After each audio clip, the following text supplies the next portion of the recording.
తూర్పు కాపు సామాజిక వర్గానికి ఈడబ్ల్యూఎస్ అమలులో జరుగుతున్న అన్యాయంపై ప్రభుత్వం వెంటనే స్పందించి న్యాయం చేయాలని ఉభయ గోదావరి జిల్లాల తూర్పు కాపు సంక్షేమ సంఘం ప్రతినిధి ఓపిగంటి చిరంజీవి కోరారు. ఒకే రాష్ట్రంలో ఒకే సామాజిక వర్గానికి ఉత్తరాంధ్ర, పశ్చిమ గోదావరి, ఏలూరు జిల్లాల్లో అమలవుతున్న ఈడబ్ల్యూఎస్ పథకం కాకినాడ జిల్లాలో మాత్రం నిలిచిపోవడం అన్యాయమని తూర్పు కాపు సంక్షేమ సంఘం అధ్యక్షుడు ఓపిగంటి చిరంజీవి ఆవేదన వ్యక్తం చేశారు. ఈ సందర్భంగా ఆయన మాట్లాడుతూ ఓబీసీ గుర్తింపు లేక ఈడబ్ల్యూఎస్ సర్టిఫికెట్ కూడా అందకపోవడంతో తూర్పు కాపు విద్యార్థులు జేఈఈ, ఐఐటి వంటి పోటీ పరీక్షల్లో ఓపెన్ కేటగిరీల్లో పోటీ పడాల్సి వస్తోందని తెలిపారు. దీనివల్ల గ్రామీణ నేపథ్యం నుంచి వచ్చిన విద్యార్థులు విద్య, ఉద్యోగ అవకాశాల్లో వెనుకబడుతున్నారని అన్నారు. ఇది కేవలం సర్టిఫికెట్ సమస్య కాదని, సామాజిక వర్గ భవిష్యత్తుతో చెలగాటమాడే వ్యవస్థాగత వివక్షతగా అభివర్ణించారు. తూర్పు కాపులకు ఓబీసీ లేదా ఈడబ్ల్యూఎస్ మైగ్రేషన్ వెసులుబాటు కల్పించి వివిధ జిల్లాల్లో ఇతర జిల్లాల్లాగే సమానంగా రిజర్వేషన్ అమలు చేయాలని ప్రభుత్వాన్ని డిమాండ్ చేశారు. లేకపోతే యువత ఆశలు మరోసారి నిర్లక్ష్యానికి బలవుతాయని హెచ్చరించారు. పేరు లోపిన్ చిరంజీవి అండి. తూర్పు కాపులకు ఈ రాష్ట్రంలో ఉత్తరాంధ్ర మినహా ఉన్నటువంటి తూర్పు కాపులకు ఓబీసీ రిజర్వేషన్ ఏదైతే కేంద్రానికి సంబంధించిన రిజర్వేషన్ ఏదైతే ఉందో అది మరి ఇక్కడ అప్లికేబుల్ కావట్లేదు ఈ జిల్లాలో. దానికోసం కలెక్టర్ గారి గ్రీవెన్స్లో మరి మా అభ్యర్థిని ఇవ్వడానికి వచ్చాం. గతంలో ఏదైతే పశ్చిమ గోదావరి జిల్లా, ఏలూరు జిల్లాలో ఎటువంటి వెసులుబాటుకు సంబంధించిన జీవో ఇచ్చారో ఆ వెసులుబాటు సంబంధించిన జీవోని ఈ జిల్లాలో కూడా ఇచ్చే విధంగా చర్యలు తీసుకోవాలని చెప్పి మరి కోరడం జరిగింది. మైగ్రేషన్ ద్వారా ఓబీసీ తీసుకునే వెసులుబాటు, మైగ్రేషన్ లేనటువంటి వాళ్ళు ఎవరైతే ఉన్నారో వాళ్ళకి ఈడబ్ల్యూఎస్ ఇచ్చే వాటి వెసులుబాటుని ఈ జిల్లాలో కూడా కల్పించమని మరి కలెక్టర్ గారిని కోరడం జరిగింది. కలెక్టర్ గారు కూడా మరి సానుకూలంగా జాయింట్ కలెక్టర్ గారు స్పందించడం జరిగింది.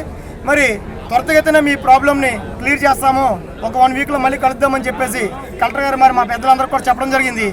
ఈడబ్ల్యూఎస్ లేకపోతే ఓబీసీ ఈ రెండూ లేకపోవడం వల్ల కేంద్రం సంబంధించిన విద్యకి, ఉద్యోగానికి మరి మా పిల్లలు గురవుతున్నారు ఇబ్బందికరంగా.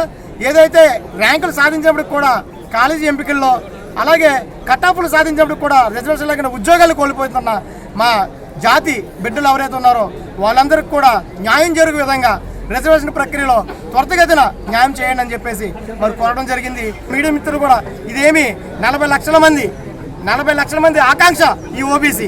మా 40 లక్షల మంది ఆకాంక్షను నెరవేర్చే విధంగా ప్రభుత్వం మీద మీడియా ద్వారా ఒత్తిడి తీసుకురావాలని, అలాగే ఈ రాష్ట్రంలో 15,16,000 మంది జనం ఉన్నామని చెప్పి తక్కువ చేసి మా జనాన్ని బీసీ కమిషన్ చూపించింది.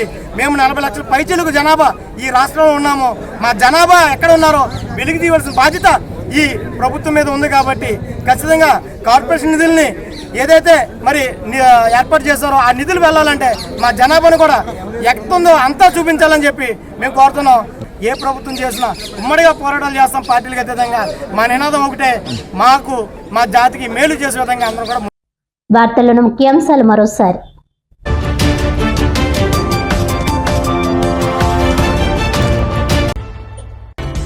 వినియోగదారుల రక్షణ చట్టంపై ప్రతి ఒక్కరూ అవగాహన పెంచుకోవాలి. కాకినాడలో నిర్వహించిన జిల్లా స్థాయి జాతీయ వినియోగదారుల దినోత్సవంలో జిల్లా జాయింట్ కలెక్టర్ అపూర్వ భరత్.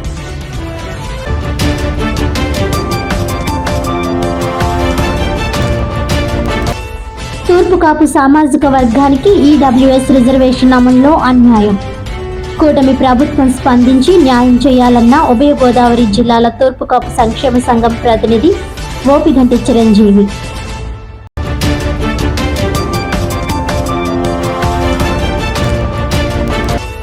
ప్రజా సంఘాల ఆధ్వర్యంలో కాకినాడ కలెక్టరేట్ వద్ద ధర్నా. పెద్దాపురం 1వ వార్డు ప్రభుత్వ స్థలాల్లో గత 30 ఏళ్లుగా నివసిస్తున్న పేదలకు ఇళ్ల పట్టాలు, పక్కా ఇళ్లు ఇవ్వాలని డిమాండ్.